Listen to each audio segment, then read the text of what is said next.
Hi friends, नमस्ते, राम राम, सत श्री अकाल। मैं हूं प्रदीप कश्यप और हमारे चैनल कुकीज पे आप सभी दर्शकों का स्वागत है और उम्मीद है कि आप सभी ठीक होंगे, अच्छे होंगे। तो रोज़ की तरह आज फिर मैं आपके लिए एक स्टोरी लेके आया हूं। एक ट्रेन की स्टोरी, जो ट्रेन बेंगलोर से चलती है और मुंबई जाती है। उस ट्रेन के अंदर एक लड़की बैठती है जिसका नाम तानिया होता है। उसकी शादी होती है नई नई, उसके पति का नाम साहिल है और वो ट्रेन जाती है मुंबई और उस ट्रेन की पूरी एक ये स्टोरी है। तो स्टोरी कैसे है? साहिल जो होता है, तानिया का जो हस्बैंड होता है साहिल, वो एक कंपनी में काम करता है और उस कंपनी के काम से वो कंपनी उसको मुंबई भेज देती है कुछ दिनों के लिए। तो मुंबई में वो अपना काम जल्दी ख़त्म करके उसके मन में आती है कि क्यों नहीं तानिया को भी मुंबई में घुमाया जाए, मुंबई दिखाई जाए। तो इस प्रकार वो तानिया के पास फ़ोन करता है कि मैंने आपकी टिकट बुक कर दी है और आप मुंबई आ जाइए। तो ऐसे करके तानिया को उसके घर वाले या उसके रिश्तेदार बेंगलोर रेलवे स्टेशन पे तानिया को बिठा के आते हैं और तानिया ट्रेन में बैठ के मुंबई जाने के लिए ट्रेन में बैठ जाती है और ट्रेन बेंगलोर स्टेशन से चल पड़ती है।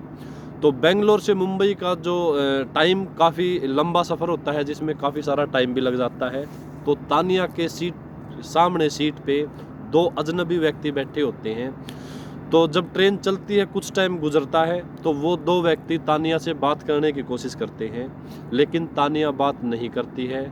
जब सफ़र गुजरता है, धीरे धीरे काफ़ी टाइम गुजर जाता है, तो उनके अंदर हाय हेलो होना शुरू होता है, आपस में हल्की हल्की बात होनी शुरू होती है।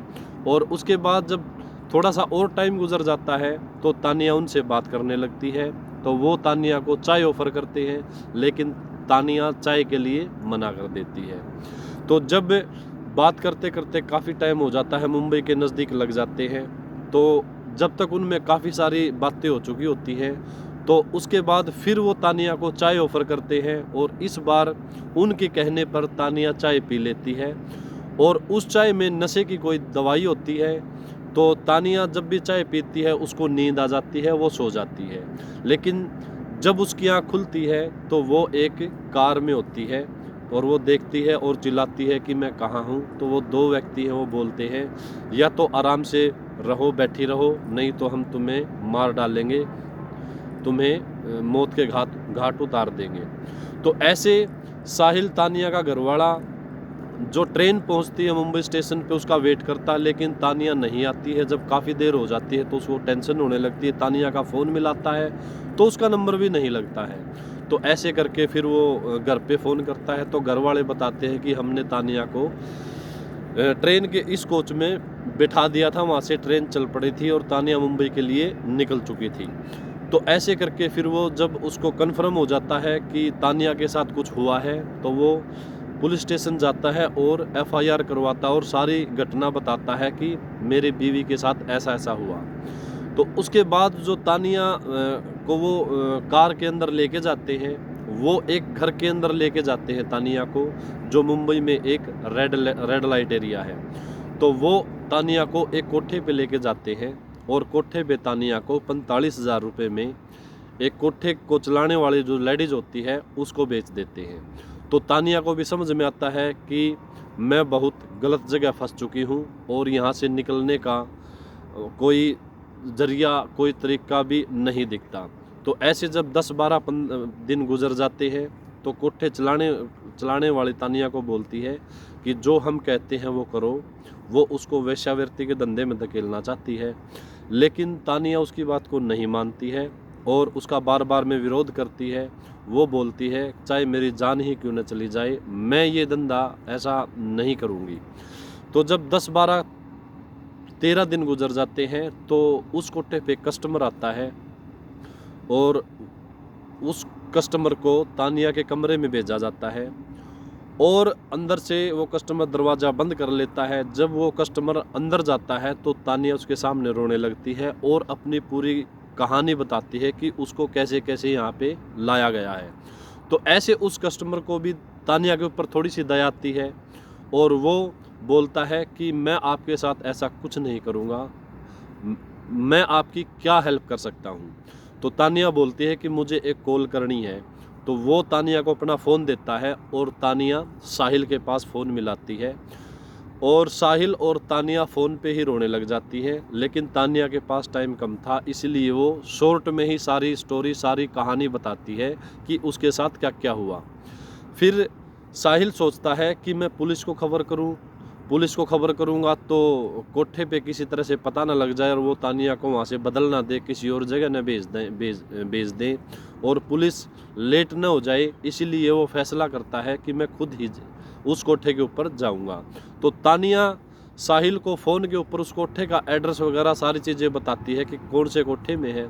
तो साहिल उस कोठे में जाता है और उस कोठे को जो चलाने वाली होती है अनीता पुजारी, उसको मतलब बताता है वो, और वो उसको बहुत सारी लड़कियां दिखाती है, लेकिन वो बोलता है नहीं, मुझे और दूसरी लड़की दिखाओ और दूसरी लड़की दिखाओ।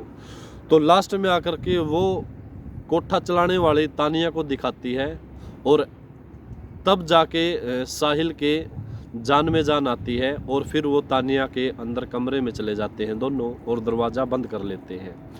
अंदर जाके दोनों बहुत ज़्यादा आपस में रोते हैं और उसके बाद साहिल अंदर से ही पुलिस के पास फ़ोन करता है और वो सारी घटना बताता है जो जो तानिया के साथ हुई और वो कैसे वहाँ पे पहुँचा।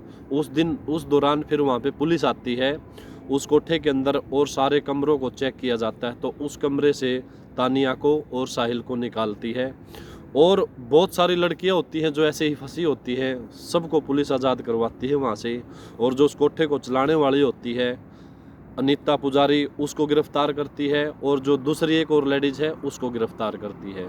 और अनीता पुजारी जो कोठे को चलाती है उसके निशानदेही पे उन दोनों को भी, उन दोनों दलालों को भी पकड़ा जाता है जो ट्रेन से तानिया की चाय में नशीला पदार्थ मिला के उसको वहाँ से लेके आए थे, उनको पकड़ा जाता है और फिर उनको अरेस्ट कर लिया जाता है और कोर्ट में पेश किया जाता है। तो ऐसे करके ये एक ट्रेन की स्टोरी थी। तो आपसे खास कर कि लेडीज से अनुरोध है कि जब भी वो ट्रेन में सफ़र करें किसी भी अजनबी व्यक्ति से कुछ न खाएं, न चाय पिए, न कोई फ्रूट या ऐसी चीज़ ना खाएं, क्योंकि ऐसा किसी के साथ भी हो सकता है। तो फ्रेंड्स, यदि आपको हमारी स्टोरी अच्छी लगी तो आप हमारे कमेंट बॉक्स में बता सकते हैं, सुझाव दे सकते हैं। यदि आपके पास भी कोई ऐसी स्टोरी है तो आप हमें cookies7@gmail.com पे हमें मेल कर सकते हैं और हमारे पास वो भेज सकते हैं। अपने चैनल पे हम उस स्टोरी को दिखाएंगे और अपने चैनल पे उस स्टोरी को बताएंगे। तो फ्रेंड, आज के लिए इतना ही। धन्यवाद।